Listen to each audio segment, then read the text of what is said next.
BJP ने किया वंदे मातरम 150 अभियान का शुभारंभ। भाजपा प्रदेश दफ्तर से किया शुभारंभ। सीएम डॉक्टर मोहन यादव और प्रदेश अध्यक्ष हेमंत खंडेलवाल ने किया आगाज।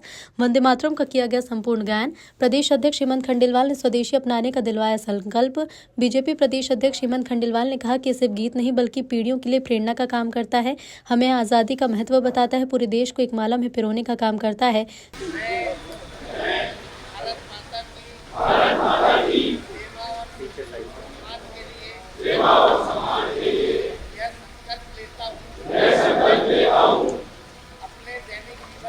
अपने दैनिक जीवन में अधिकतम भारतीय उत्पादों का उपयोग करूंगा और आयातित वस्तुओं की जगह देशी विकल्प अपनाऊंगा।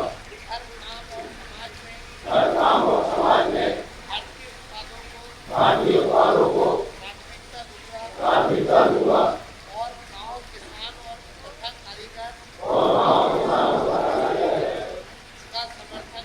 का समर्थन कर स्थानीय उद्योगों को बढ़ावा दूंगा। युवाओं और बच्चों को स्वदेशी अपनाने के लिए प्रेरित कर नई पीढ़ी तक इसका महत्व पहुंचाऊंगा। पारिवारिक और सामाजिक जीवन में भारतीय भाषाओं का उपयोग करूंगा। पर्यावरण के प्रति सजग रहकर स्वदेशी और प्रकृति अनुकूल उत्पादों का प्रयोग करूंगा और देश के पर्यटन स्थलों को प्राथमिकता दूंगा। जय हिंद। बंकिम चट्टोपाध्याय जी के द्वारा 7 नवंबर 1875 को रचित ये काव्य पाठ जो देश के आज़ादी के रणबांकुरों के लिए एक प्रेरणा का किया, इस गीत को हमारे सभी देश प्रेमियों ने अपनाया। जब देश आजाद हुआ तो प्रथम राष्ट्रपति राजेंद्र प्रसाद ने जन गण मन की तरह ही इसे समान दर्जा देते हुए राष्ट्रीय गीत का दर्जा दिया। आज यह गीत हमारी नई पीढ़ी के लिए प्रेरणा का काम करता है, जिसने इस देश की आज़ादी का अलग जबक आया और सभी हमारे स्वतंत्रता संग्राम सेनानियों को एक करने का काम किया। बीबीसी ने एक सर्वे किया था जिसमें दुनिया का सबसे ज़्यादा देश प्रेम के गीतों में इस गीत ने द्वितीय स्थान दुनिया भर में पाया। ऐसा यह गीत जो हमें प्रेरणा देता है, हमें हमारी आज़ादी कैसे मिली उसका संदेश देता है, इस देश को एक करने का काम करता है। इसके कुछ शब्द संस्कृत के और कुछ बांग्ला के हैं। जब बांग्लादेश विभाजित हुआ तब भी इस देश के नागरिकों ने, स्वतंत्रता संग्राम सेनानियों ने इस गीत के माध्यम से उस बंगाल विभाजन का विरोध किया। आज हम सब मोदी जी के आह्वान पे इस देश को दुनिया में आगे ले जाना चाहते हैं।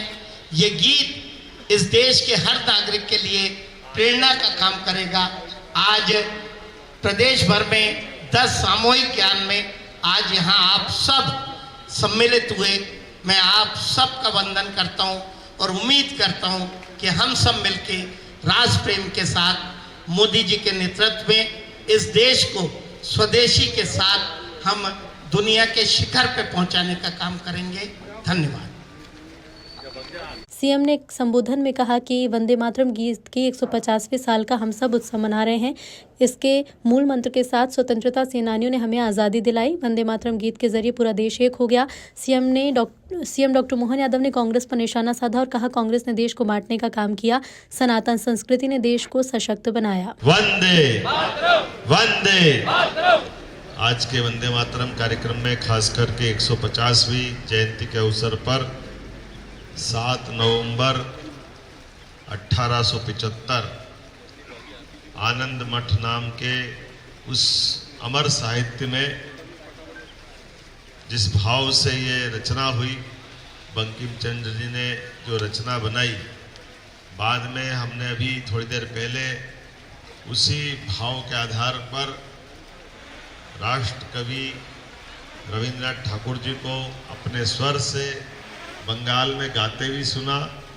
और जैसा कि हमारे माननीय अध्यक्ष जी ने बताया, माननीय अध्यक्ष जी, माननीय मंत्री विश्वास सारंग जी, माननीय हमारे सांसद आलोक शर्मा जी, माननीय विधायक रामेश्वर जी, माननीय विधायक भगवान दास सबनानी जी, हमारे महापौर और हमारे वरिष्ठ नेता सुरेश पचौरी जी, पूर्व केंद्रीय मंत्री, इस अवसर पर सभी प्रदेश के पदाधिकारी और आप सब, ये वास्तव में यशस्वी प्रधानमंत्री ने अपने शब्दों में हमको सबको विस्तार से इसकी बातें बताई।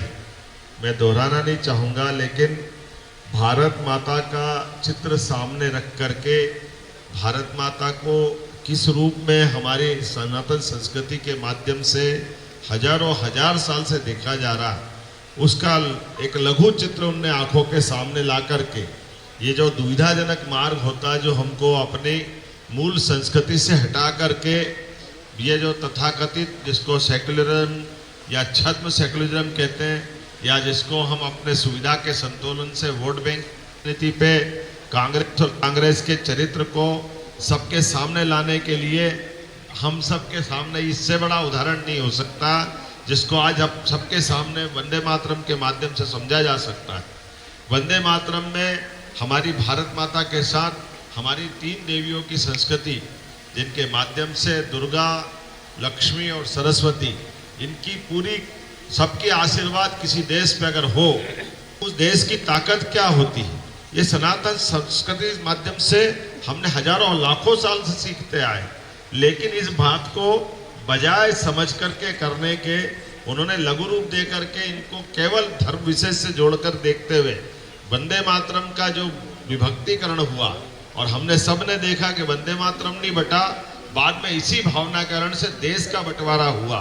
वो देश के बंटवारा ने वंदे मातरम के बंटवारे के साथ सबको समझ में आने के लिए दुनिया के सामने आज फिर एक बार उस दिशा में माननीय प्रधानमंत्री जी ने 150वीं जयंती बना करके जिस वंदे मातरम के मूल मंत्र के बलबूते पर चंद्रशेखर आजाद, भगत सिंह, इनकलाब जिंदाबाद क्या है, यही तो है। नेताजी सुभाष चंद्र बोस, तुम मुझे खून दो मैं तुम्हें आजादी दूंगा, ये क्या है, ये वंदे मातरम ही तो है।